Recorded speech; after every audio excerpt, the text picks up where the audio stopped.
There's a lot of hype about barefoot shoes. They're marketed as the ultimate savior of your feet, ankles, knees, hips, spine, and everything else. 6 months ago, I decided to give them a try and spent considerable amount of time running, walking, and training in barefoot shoes. And here is my subjective opinion about barefoot shoes after those 6 months. But first, let's briefly recap what barefoot shoes are compared to normal shoes. Well, there are three main criteria for shoes to be considered barefoot. The first one is that they have zero drop. And the zero drop means that there is exactly the same amount of height of the sole below your heel and below your toes.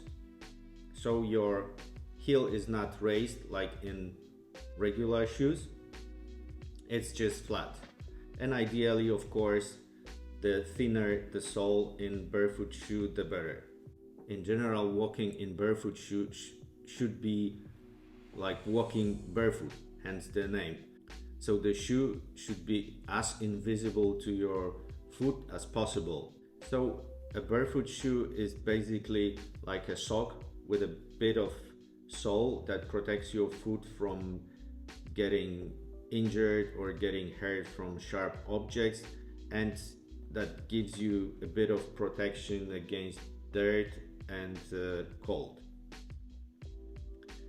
The second feature is that the sole is, as I mentioned, thin and flexible, so the shoe bends not only like this but like this, and basically you can roll it.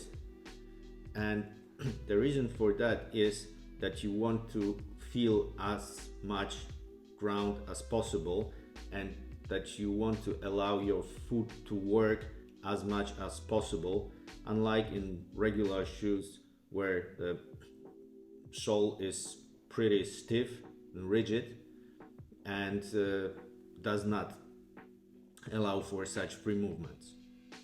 And the third characteristic of a barefoot shoe is that the toe box, which is the upper part of the shoe where your toes are, is much wider than in regular shoes, which allows your foot and your toes to spread freely and do not constrain them in like in regular shoes. So as you can see, I have three different bare shoes here, the ones that I use right now, and they all pretty much the same, meaning zero drop, flexible. Even this one is very flexible, thin sole, and wide shoebox. And they look a bit weird in this respect, like duck's feet, but that's just the price you have to pay for being able to walk in barefoot shoes. So what are my impressions? Well, I first started using these for just for walking, and after 3 months, and these are, by the way, shoes made by a company called Brubeck. It's a Polish company. They are pretty well known for outdoor clothes, and I guess this is their first pair of shoes that they made, and those are barefoot shoes. I was not sure what to expect, also because I never wore barefoot shoes before, but also because this company is not known by for making shoes. But after 6 months, I have to say that they were very comfortable. They are very durable. Actually, this is the only pair of shoes that I used for the past 6 months, spring and summer, as we are in the fall season right now, and they never failed me. Nothing broke in those shoes, so they seem to work great, and they were not that expensive, which was also one of the reasons why I chose them, because for me it was an experiment, so I didn't want to invest too much money in it. They were about $60, maybe 70, something like that. They are made of merino wool, which means that well, they don't smell that much even after 6 months. They are pretty warm, but at the same time during summer they were cooling my feet. So yeah, I cannot say anything bad about those shoes. But anyway, back to the story. After 3 months of wearing these, I went to a concert and I thought, well, I will have to stand for 4 hours, so I better get some decent shoes. So I decided to go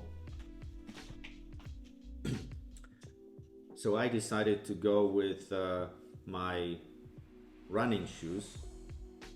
Those are like outdoor running shoes by Marel.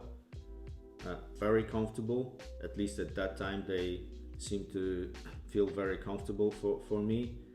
And I knew them, so I thought, well, they will be great for standing for 4 hours. But imagine what, after 1 hour of standing in those shoes, I had to take them off, and I spent the rest of the concert, the remaining 3 hours, just standing barefoot, because my feet started to hurt so much. Actually, I felt like I was standing not in comfortable running shoes, but as if I was standing in my ski boots. If you ski, you know that these are not really comfortable. They are not, and especially this model, those are like racing boots, so they are very tight and they are meant to grip your foot as tight as possible and weld it to the ski. So as soon as you stop, you have to open them, because your foot hurts so much. And at the concert, after just standing for 1 hour in those shoes, I felt exactly the same. So I guess this was the effect of wearing those barefoot shoes for 3 months, where my foot just spread a bit, became a bit wider, and thus a regular shoe felt very narrow, to that extent that actually as I said, my feet hurt and I couldn't wear them anymore. I also started using barefoot shoes at the gym. I do functional training, so there is a lot of free weight lifting, jumping, maybe not running, but a lot of free movements, and also lifting heavy weights. And I chose these are Vivobarefoot shoes. I don't remember the model, but I will have a separate review for that, as I'm pretty keen on these shoes as well. And they are perfect. I mean, I might be a bit biased because I practiced judo for 30 years, and of course on the tatami I practiced barefoot, so my feet are used to not wearing shoes during the training, and I'm used to not wearing the shoes during the training. And training barefoot helps you feel the ground much better, have much better sense of balance.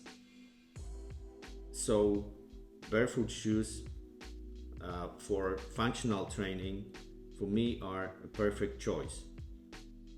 There are some minor drawbacks to it, but I'll spare it for a separate review. And now when we have autumn here in Central Europe, it gets a bit rainy, muddier, and a bit colder. I bought another pair. Those are full leather shoes. They are also made by Vivobarefoot. This is their logo. I treated them with beeswax, and so far they have been great. I guess I'll spare more words for that shoe to a separate review, but overall those are the 3 pairs of barefoot shoes that I have been wearing for the past 6 months. Have they healed me? Well, not entirely. I guess what all those raving reviews of barefoot shoes are not telling you is that just wearing those shoes alone will not be of great help. You actually need to learn how to walk in them, and especially how to run in them if you want to run.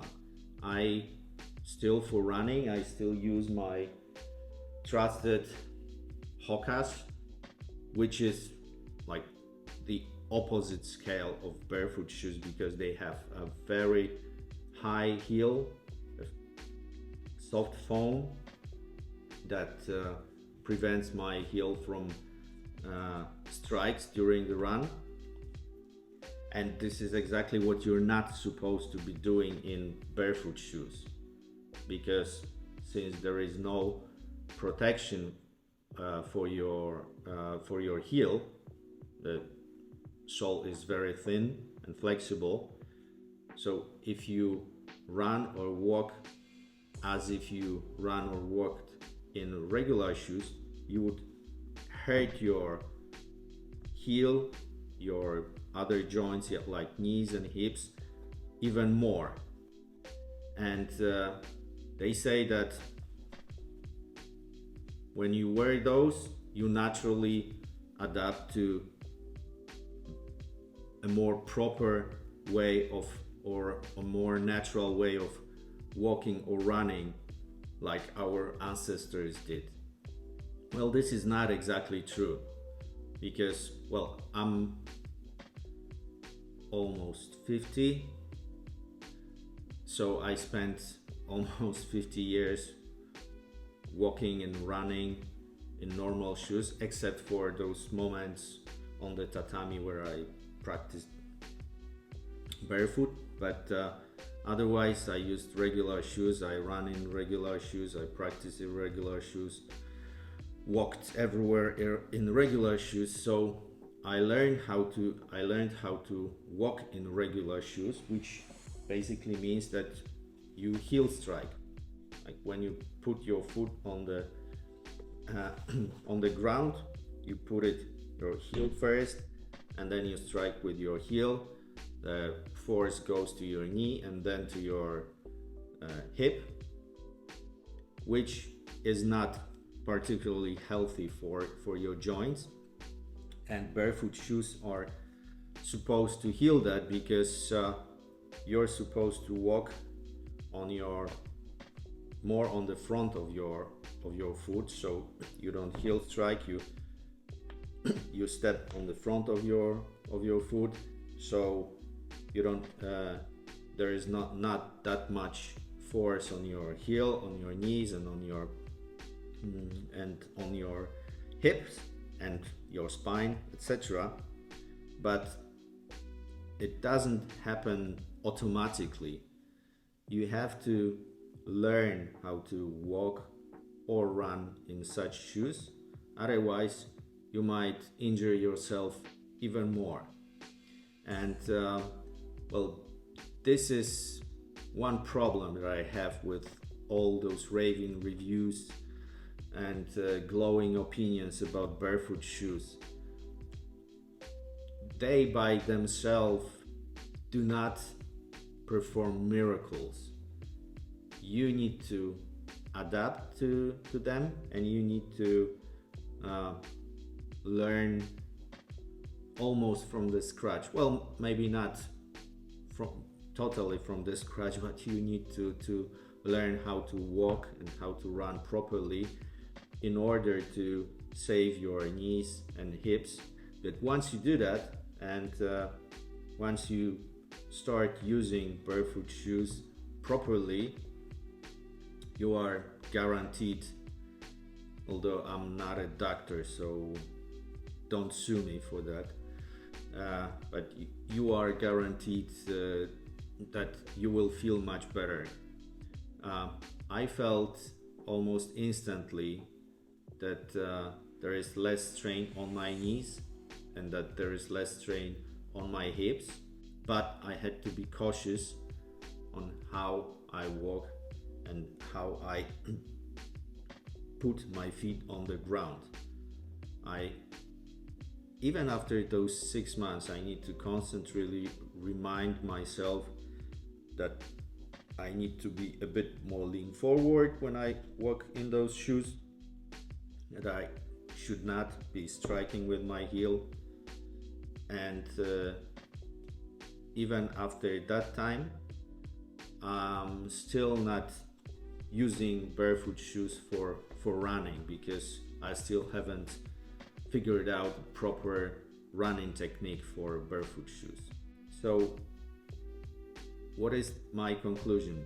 Well, basically, barefoot shoes, apart from looking a bit weird, like, you know, duck's feet, they are great for your feet. They have great health potential, and potentially they can bring you a lot of benefits, especially for your joints and spine. But you need to be cautious about them, and perhaps they are not for everyone. So here is my initial impression about barefoot shoes. I will go deeper with reviewing those, especially those Vivobarefoot shoes, which I like a lot, but also have a few minor remarks to them. So I hope this review and my initial impressions on barefoot shoes will help you make up your mind about giving them a try.